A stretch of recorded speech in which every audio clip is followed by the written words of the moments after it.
Olá, tudo bem, pessoal? Por aqui, Thiago.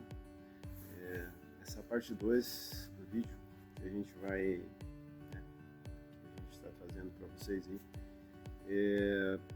onde estamos fazendo uma leitura, né, de alguns textos apócrifos e a gente vai fazer também algumas apreciações aí ao longo dessa leitura. A gente havia, no vídeo anterior, a gente havia encerrado a leitura na parte onde fala que os regentes haviam dado a ordem para que Adão não comesse nem tocasse na árvore do reconhecimento do bem e do mal, né? Por quê? Pois no dia que você comer dela, com morte você morrerá. Era o que eles disseram para Adão. E aí, o que é interessante desse ponto, né, é que é a árvore do reconhecimento do bem e do mal. Quer dizer, reconhecer o que é o bem e o mal. Por quê? Sem ter a noção do que é o bem e o mal, sem enxergar, a gente não consegue discernir, né? Então, o interesse dos regentes é que justamente o Adão não discernisse, né? Isso faz sentido, né? Com o que a gente vem conversando desde o início. Prosseguindo a leitura, então, a partir do próximo parágrafo. Eles estavam mentindo quando falaram isto. Eles não entendem o que disseram para ele. Pelo contrário, pela vontade do Pai, eles disseram isto de modo que ele de fato coma. E para que Adão não os considerasse do mesmo jeito que um homem de natureza totalmente material consideraria. Ou seja, aqui a gente dá para analisar uma outra situação também, que de fato o Pai da totalidade queria sim que Adão comesse, mesmo sem que eles entendessem, foi proposital para que aquilo acontecesse, né? Porque Adão, sendo de uma raiz que não era a raiz dos regentes, o que os regentes dissessem como obediência, internamente Adão provavelmente ia se incomodar e questionar aquilo, né, do parágrafo. E para que Adão não os considerasse do mesmo jeito que um homem de natureza totalmente material consideraria. Os regentes se consultaram uns com os outros e disseram: venham, vamos fazer com que um sono profundo caia sobre Adão. E ele dormiu. Agora, o sono profundo que eles causaram que caísse sobre Adão foi a ignorância. Eles abriram a lateral dele, que era como uma mulher viva, e eles montaram a lateral dele com um pouco de carne no lugar dela. E Adão ficou dotado apenas de alma. Quer dizer, o que dá para entender aqui? É que ele está explicando de uma forma, ao mesmo tempo que física, também espiritual, tá? Então o que dá para entender aqui é que Adão veio, mas ele já tinha junto a si a sua contraparte. Mesmo que Adão tivesse vindo só num corpo, ele trouxe consigo a sua contraparte, né? Essa pessoa que é para ele, que era para ele, que é conexão dele, que é criado junto com ele, é intrínseca, faz parte dele, é criada com ele lá, antes de se materializar aqui. Então eles viram que tinha essa contraparte, que veio junto, e eles deram um jeito também de fazer com que ela se encaixasse no corpo humano. E a mulher, dotada de espírito, veio até ele e falou com ele, dizendo: levante-se, Adão. E quando ele a viu, ele disse: foi você que me deu a vida? Você será chamada mãe dos vivos, pois ela que é a minha mãe. Ela é a obstetra, a mulher, é ela que deu a luz. Quer dizer, aqui, em virtude do esquecimento que fizeram com que caísse sobre Adão, então ele reconhece essa figura feminina como sendo, né, a sua mãe, a mãe dos vivos, enfim. Então as autoridades vieram até o Adão deles, retornando um pouquinho.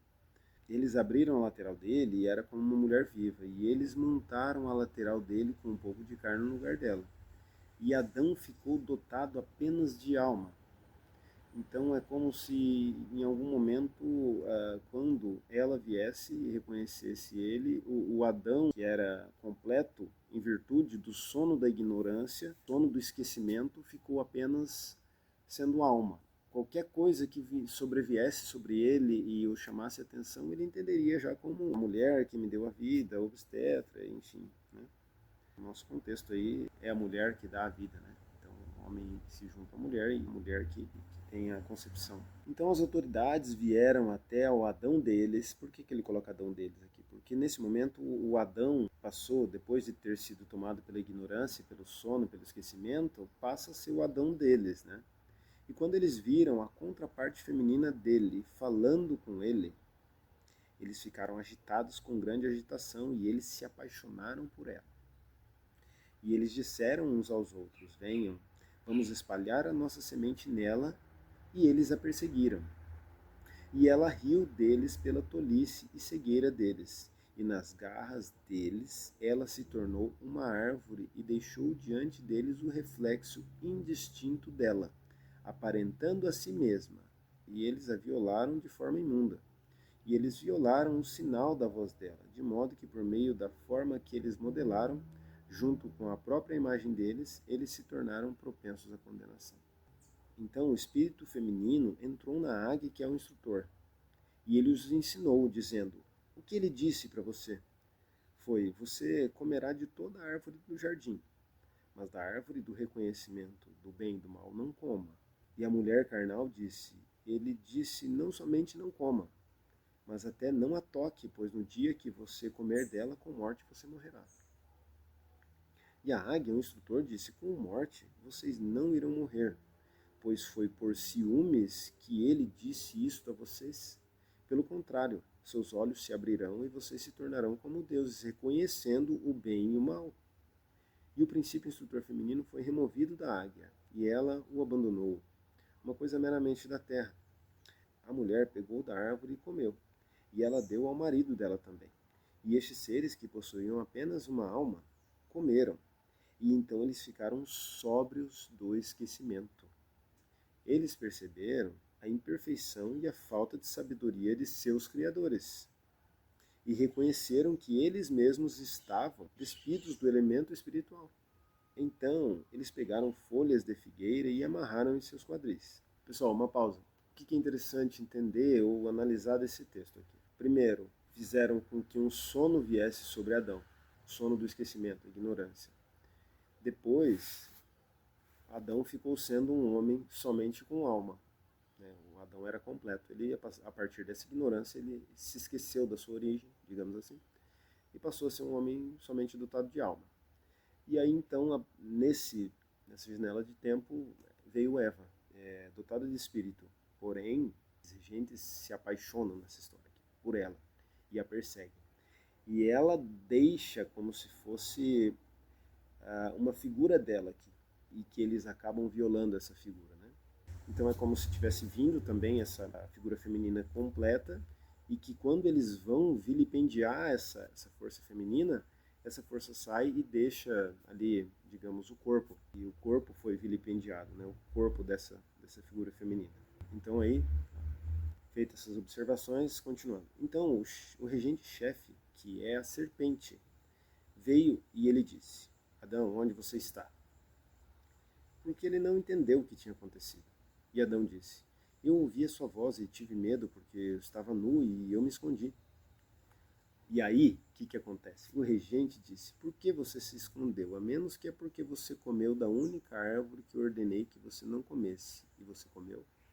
Quer dizer, o Adão, quando ele tem alguma reação que não é esperada pelo regente, o regente fala: opa, alguma coisa está acontecendo.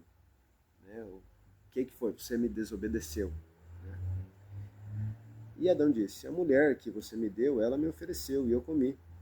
E o regente, arrogante, amaldiçoou a mulher. E a mulher disse: foi a águia quem me induziu e eu comi. E eles se voltaram para a águia e amaldiçoaram o reflexo indistinto dela. Impotentes, não compreendendo que era uma forma que eles mesmos haviam modelado. Ou seja, vamos tentar fazer um paralelo aí. Como se hoje em dia a gente disse que a evolução vem acontecendo, né? Primeiro lá, uma fagulha de vida na água e toda aquela questão científica que a gente entende. e até chegar no Homo erectus, né, que é um humano lá que ainda não tem a completude, ele ainda é animal, e aí em algum momento o espírito divino habita esse corpo. Então, impotentes, não compreendendo que era uma forma que eles mesmos haviam modelado, e aquela forma tinha tomado outro caminho que eles não haviam deixado, né? Porque de alguma forma eles tiveram acesso ao fruto do reconhecimento do bem e do mal, que os fez ver, né? Os fez enxergar. Então eles enxergaram e viram que aqueles que estavam dominando eles e que estavam sobre eles não eram conectados à raiz de onde eles vinham. Aquela família, vamos colocar assim, né?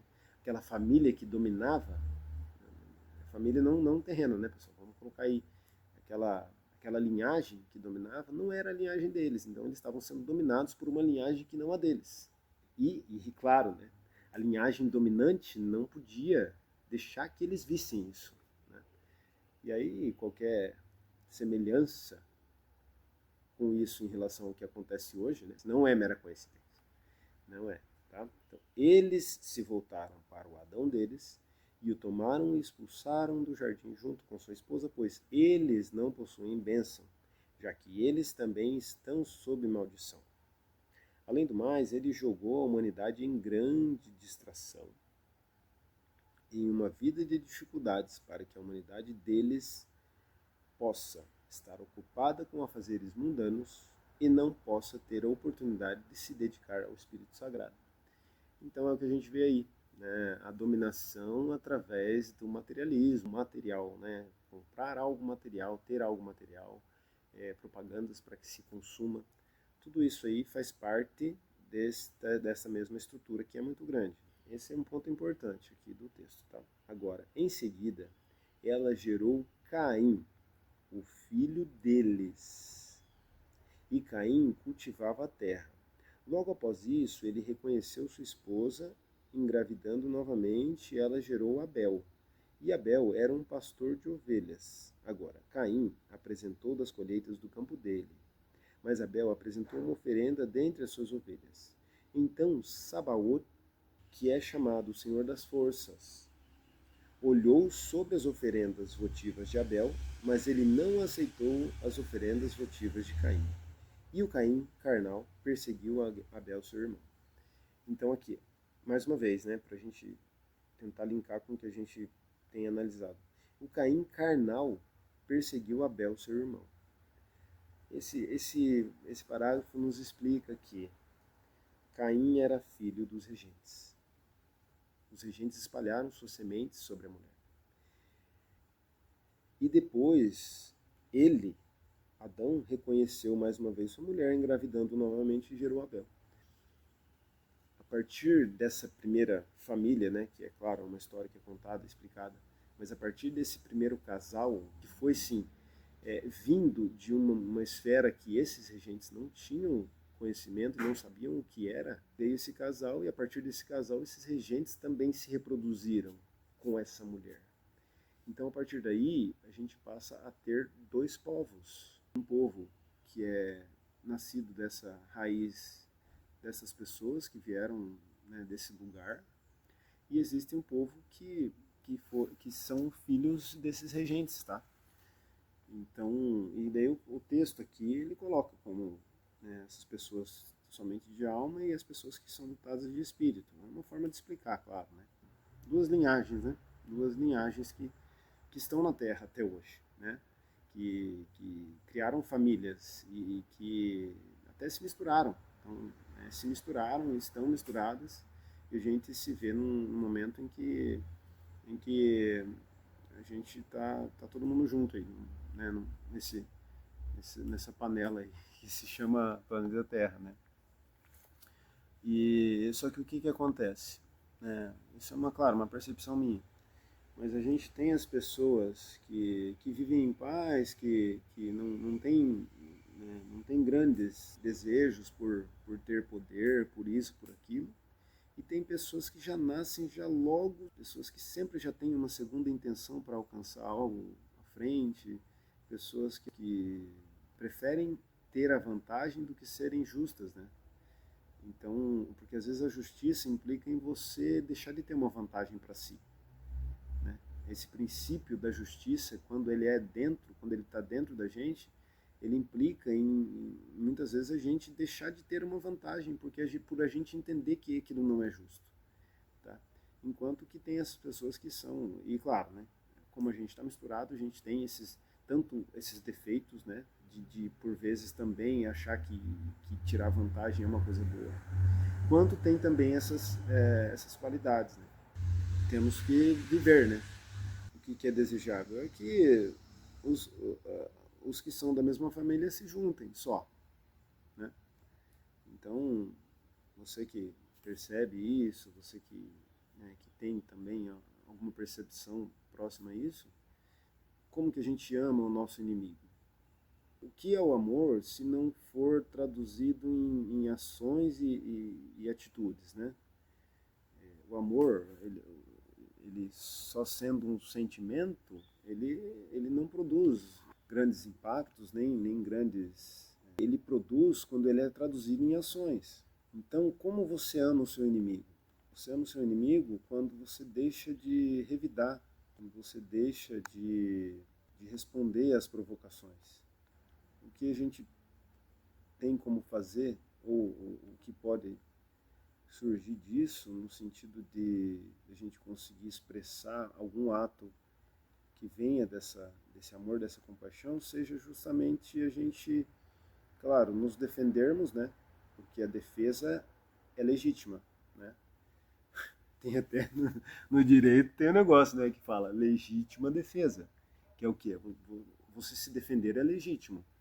Agora, você se permitir se vingar, aí você já entra na provocação que essas forças querem que você entre, né? Porque aqui mesmo está escrito, né? Que essas forças elas já estão tipo, destituídas da graça, né? Essas forças têm, né, algum tipo de poder. Esse poder, claro, ele atua e faz com que as pessoas estejam escravizadas, né? Então, escravizadas no materialismo, escravizadas nos desejos que a humanidade acaba desenvolvendo. A nossa luta é contra essas forças, né?